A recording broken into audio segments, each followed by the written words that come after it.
Morning. आज मैं आपको वर्ण पढ़ाने के लिए जा रही हूँ। इससे पहले हमने आपको पढ़ाया था भाषा। बच्चों, आपने भाषा के विषय में तो बहुत अच्छी तरह से समझ लिया होगा, क्योंकि भाषा ऐसा जनरल टॉपिक है जिसको कि आप एकदम आराम से समझ सकते हैं, है ना। सुनकर, बोलकर, लिखकर सब तरह से सुना जाता है, भाषा बोली जाती है ना। लेकिन हम लोग तो अभी दो ही भाषा ज्यादा यूज करते हैं, हिंदी और इंग्लिश, और एक संस्कृत भाषा यूज करते हैं।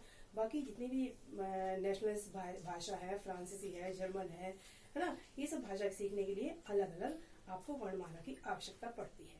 तो आज हम पहले हिंदी ही सीखने जा रहे हैं, तो हिंदी वर्णमाला के बारे में आज हम जानेंगे। तो भाषा को बोलना तो बहुत आसान है, जैसे कि हम सुन के बोल सकते हैं, मगर लिखने के लिए हमें वर्णमाला की आवश्यकता पड़ती है। तो चाहे हम इंग्लिश सीखेंगे तो इंग्लिश में भी हमें अल्फाबेट वर्णमाला की आवश्यकता पड़ती है, और हिंदी सीखते हैं तो हिंदी में वर्णमाला की आवश्यकता पड़ती है। तो सबसे पहले हम वर्णमाला के बारे में जानेंगे। आप जानते हैं कि आप एक एक मोती पिरोकर एक हार बनाते हैं, इसी तरह से सारे वर्णों को जोड़कर एक वर्णमाला कहलाती है, जो कि हमारे हिंदी भाषा को लिखने के काम में आती है। तो वर्णमाला, हिंदी वर्ण है ना, वर्णमाला। वर्ण किसे कहते हैं? वर्ण उस मूल ध्वनि को कहते हैं जिसके हम खंड या टुकड़े नहीं कर सकते। अब जैसे ई है, ऊ है, इसको हम तोड़ ही नहीं सकते, इसके कोई टुकड़े नहीं किए जा सकते, तो ये क्या हो गया? हमारा वर्ण हो गया, है ना। वर्ण तो ये भी हो गया, का, खा, गा, ये भी वर्ण हो गया। मगर ये जितने भी हैं, इन वर्ण को हम वर्ण किसे कहते हैं? वर्ण उसे कहते हैं जिसके हम खंड या टुकड़े नहीं कर सकते। तो वर्ण के दो प्रकार होते हैं, स्वर वर्ण, व्यंजन वर्ण। तो अ, आ, ई, उ, री, ए, आई, ओ, औ, ये हमारे स्वर वर्ण कहलाते हैं। तो स्वर वर्ण किसे कहते हैं? जिन वर्णों के उच्चारण में अन्य वर्णों की सहायता लेनी नहीं पड़ती, तो वे स्वर वर्ण कहलाते हैं। ठीक है। अयोगवाह, दो वर्ण जो है ये अयोगवाह कहलाते हैं, अंग और अंगः। अंग हो गया जो हम अनुस्वार इसको बोलते हैं, है ना, ये अंग है, विसर्ग कहलाता है। ठीक है। तो ये तो ना तो ये आपका ये स्वर वर्ण है और ना ही व्यंजन वर्ण है, इसलिए हम इसको अयोगवाह कहते हैं। फिर है स्वर वर्ण, जो है वो 3 प्रकार के होते हैं। ठीक है। स्वर वर्ण हमारे 3 प्रकार के होते हैं। 3 कौन से? ह्रस्व, दीर्घ और प्लुत। तो ह्रस्व स्वर कौन कौन से होते हैं? जिनका उच्चारण करने में बहुत कम समय लगता है। अ, ई, उ, ये हमारे ह्रस्व स्वर कहलाते हैं। इनको बोलने में बहुत जल्दी बोला जाता है, बहुत कम समय लगता है। फिर है दीर्घ। दीर्घ में थोड़ा सा इससे दुगना समय लगता है। तो आ, ई, उ, री, ए, आई, ओ, औ, थोड़ा बोलने में समय लगा, इसलिए ये हमारे वर्ण जो है वो दीर्घ कहलाते हैं। फिर होता है प्लुत, जिससे हमें तिगुना समय लगता है, जैसे ओम। ओम बोलने में हमें तिगुना समय लगता है, तो वो हमारा प्लुत स्वर कहलाता है। मेन तो यही 2 स्वर ज्यादा काम आते हैं, ह्रस्व और दीर्घ। ठीक है। तो अब हम जानेंगे इसके बाद है व्यंजन वर्ण। स्वर वर्ण जो है वे स्वतंत्र होते हैं, इन वर्णों के उच्चारण करने में किसी वर्णों की सहायता लेनी नहीं पड़ती। व्यंजन वर्ण जब हम बोलते हैं तो व्यंजन वर्ण में सबसे पहले अ, है ना, स्वर वर्ण की सहायता लेनी पड़ती है। क, अ, ख, अ, सब में आ वर्ण जो है, यानी कि ये स्वर वर्ण की सहायता के बिना ये वर्ण नहीं बोले जाते। यानी कि व्यंजन वर्ण जो है, व्यंजन वर्ण का उच्चारण करने के लिए हमें स्वर वर्णों की सहायता लेनी पड़ती है। तो व्यंजन वर्ण कौन कौन से होते हैं? क, ख, ग, घ, ण, च, छ, ज, झ, ञ, ट, ठ, ड, ढ, ण, त, थ, द, ध, न, प, फ, ब, भ, म। ये क से लेके म तक ये हमारे जो है स्पर्श व्यंजन कहलाते हैं। स्पर्श व्यंजन क्यों कहलाते हैं?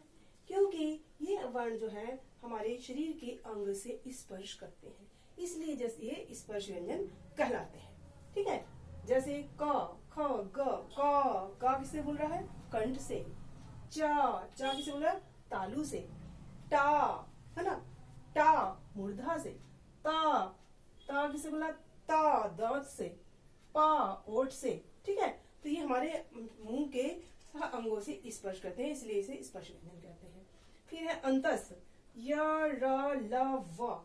ये ना तो कोई हमारे शरीर के अंग से स्पर्श करते हैं, ये हमारी आंतरिक ध्वनि निकलती है जिसे हम अंतस्थ व्यंजन कहते हैं। श, श, स, ह ये ऊष्म व्यंजन कहलाते हैं। ऊष्म क्यों कहलाते हैं? क्योंकि इनको बोलने में थोड़ा सा जीभ हमारी जो है वो रगड़ खाती है, रगड़ खाने के कारण उससे ऊष्मा पैदा होती है, इसलिए ये ऊष्म कहलाते हैं। ठीक है, समझ में आया? उसके बाद है अनुनासिक। अनुनासिक वर्ण जो है इस पे चंद्र बिंदु, ये हो गया अनुस्वार हो गया, ये विसर्ग हो गया, ये अनुनासिक हो गया। अनुनासिक में इसमें हम चंद्र बिंदु लगाते हैं। ठीक है, फिर है आगत ध्वनिया। हम जो भाषा का प्रयोग करते हैं उसमें कुछ आगत ध्वनिया हैं, जैसे कुछ दूसरी भाषा के भी वर्ड हमारे शब्द जो है हमारी भाषा में आ जाते हैं। तो जैसे ओ, डॉक्टर, है ना, बॉल, मॉल, जा, नजाकत, जरा, ख्वा, सफेद, बर्फ, तो ये हमारे जो है आगत वर्ड है। उसके बाद हम चलते हैं, ये हमारे कुछ संयुक्त व्यंजन है। शा, त्र, ज्ञ, श्र। संयुक्त व्यंजन किसे कहते हैं? ये दो वर्णों के मेल से बनते हैं। जैसे श, का जोड़ शा, का पे हमने हलंत लगा दिया तो इसलिए हमारा आधा का बन गया, आधा का और शा। यदि हम हलंत नहीं लगाते तो पूरा का हो जाता, इसमें स्वर मिला हुआ था, इसके लगाने से स्वर हट जाता है, तो इसलिए क्या हो गया? का और शा बन गया। ता और रा, आधा ता और रा, त्र बन गया। ग, ज और या, जा, आधा जा या, ज्ञा बन गया। शा, रा, श्र बन गया। तो ये हमारा इस तरह से संयुक्त व्यंजन का प्रयोग करते हैं। रा के विभिन्न रूप होते हैं। रा में हमारा हो गया राजा, रथ, सर्प, कर्ज, प्रजा, चक्र, ट्रक, ट्रेन। ठीक है, इसके बाद एक टॉपिक आता है हमारा वर्ण विच्छेद। तो अब हमें कोई भी शब्द का वर्ण विच्छेद करने के लिए हमें ये स्वर को जानना जरूरी है, व्यंजन को जानना जरूरी है। अब जैसे वर्ण विच्छेद में क्या करते हैं,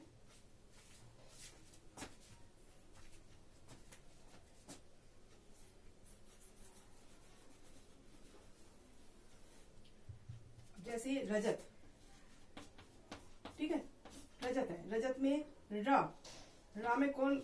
आ। ठीक है, तो इस स्वर के नीचे हलंत नहीं लगाया जाता है, इसमें हलंत लगाता है। रा जोड़ आ, जोड़ जा, जोड़ आ, जोड़ ता, जोड़ आ। इस तरह से वर्ण में हमारे शब्द में जिसकी भी आवाज आती है उस तरह से हम उसकी मात्राएं लगाते हैं। अब जो होगा तो ओ जोड़ेंगे, है ना। रू होगा, जू होगा तो ऊ की मात्रा लगाएंगे। जो भी मात्रा है हमें यहाँ पे प्रयोग करना है। इस तरह से हमें वर्ण विच्छेद की व्यवस्था करनी है। तो कोई भी वर्ण अपने अपने नाम की वर्ण विच्छेद करेंगे तो आपको इस तरह से अपने नाम में, जैसे मनोरमा, ठीक है, मनोरमा, तो माँ जोड़ आ, ना जोड़ माँ जोड़ आ हो गया, माँ, नो ना जोड़ ओ हो गया, रा जोड़ आ हो गया, माँ जोड़ आ हो गया। इस तरह से आपको वर्ण विच्छेद करना है।